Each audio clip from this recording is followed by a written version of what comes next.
There's some things I want to talk about with you.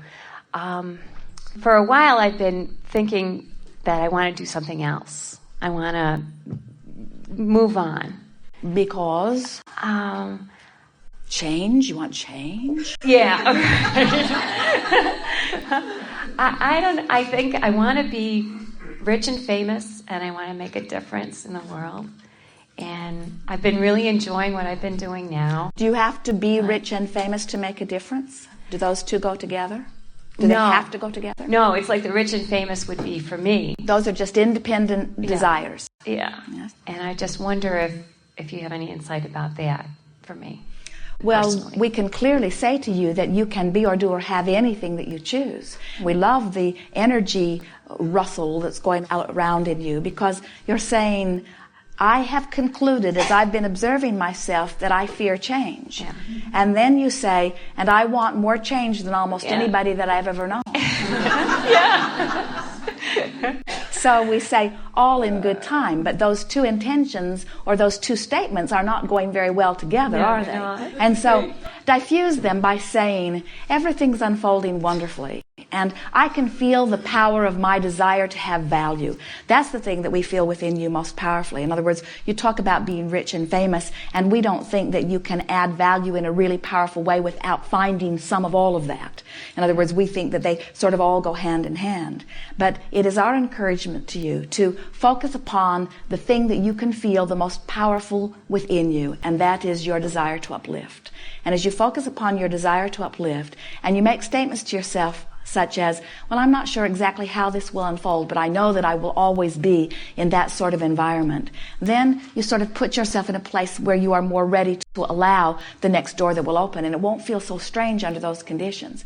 As you try to force it, as we said earlier, then sometimes you're asking for more than you're ready to allow. That's what a feeling of overwhelmment is. It's asking for more than my belief system allows. That's what this thing is within you that makes you say, I fear change. What you're actually saying is, I have this very big desire, this very big dream that I have been focused upon for a very long time, and I've got the energy moving pretty fast upon that. And we say to you, you have, and it has done great pre-paving work into your future experience. In other words, it's no wonder that you get the sense of that, because there is a lot out there for you.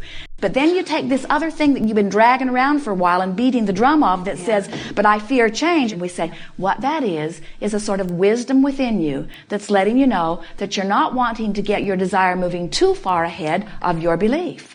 So what you say is, little by little, everything's unfolding perfectly. I know it when I see it. I make good decisions. I can tell when a door opens. I can feel when a door opens. And then in a more faith-based attitude, you step back and say, things always work out for me. And I'm coming to trust in the laws of the universe. And I know that I have a powerful desire. And I know that I have been launching that desire and adding to it for a very long time. And I know Source has been hearing me, and I know Source is answering that.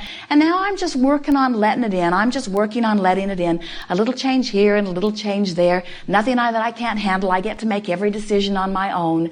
The nuggets are everywhere. Isn't this being fun?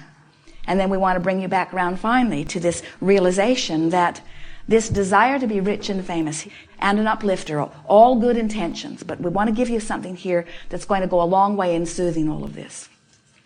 It speaks of quantum leaping. In other words, when you say, I'm going to be fabulously rich, what you're saying is, I want to do this thing that I have no earthly idea or real belief that I can ever achieve. Where if you don't attempt the bigger leap so much and you just say, I'm expecting life to just get better and better and better and better for me.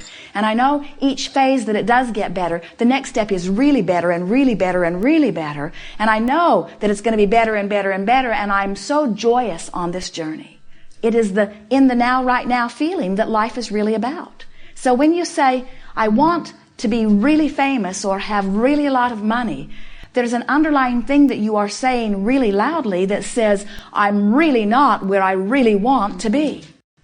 So the more you talk about what you want under those conditions, the more you spread the difference in the vibrational elements of the belief and where you are and what you want. Whether you're thinking about the past or the present or the future. It's happening right now. Your merging of the non-physical you and the physical you is happening right now. This is the juncture where all of the power is. And you can tell how much power you're summoning now by how you feel, and how much of what you're summoning now you're allowing right here and now. In other words, the emotional content of your mood is letting you know everything about that merging of those energies, you see. And so everything that you want is for one reason only. You think that in the having of it, you will feel better. And we say, oh, how about choosing the thought that feels better now? When you stand here in a place that you have defined is less than you want in some way, and you say, I want to be more of an uplifter, I want to be rich, and I want to be famous, I want to be over there, we say, why? And usually you say, whether you say it or not, you say, because I'm not as happy as I would like to be over here. And we say, you got to get happy over here before what's over there can come over here. So then friends say, so Abraham, you're just trying to talk me into not caring about what I don't have, sort of putting up with the absence of it. And we say, no, we're trying to talk you into caring so much how you feel now, because life is right now, that you are choosing among the myriads of thoughts that you might think, thoughts that feel good right now. You're wanting to mine the details of your now for things to feel good about now. Mm-hmm. Yes. Lots of them. Thank you. Yes, indeed.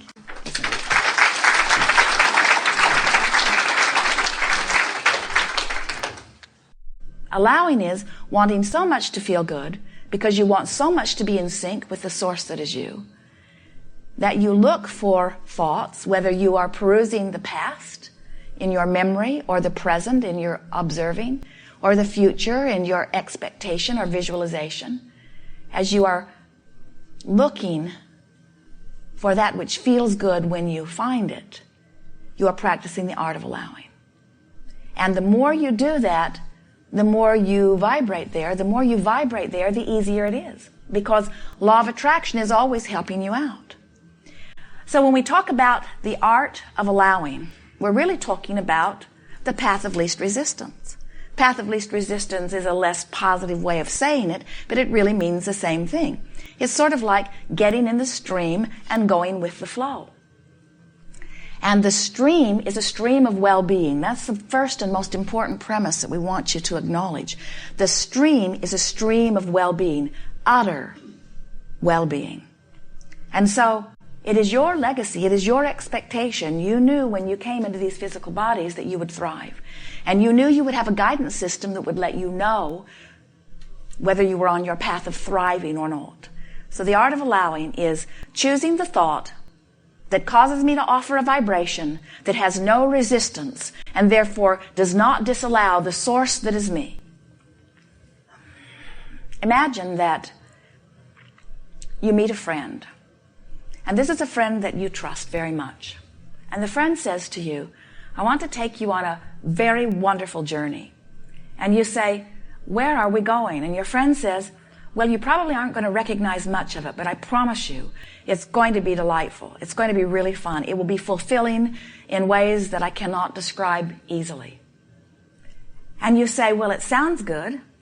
Will you be going with me? And your friend says, I will, but I will not really be available to you to see necessarily.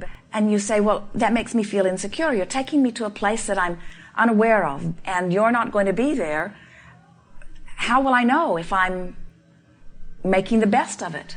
And your friend says, well, there will be a ringing of a bell. Listen to this ringing of this bell. And you say, I hear that. That's a lovely bell. And your friend says, just listen for the ringing of this bell, and always follow the ringing of this bell.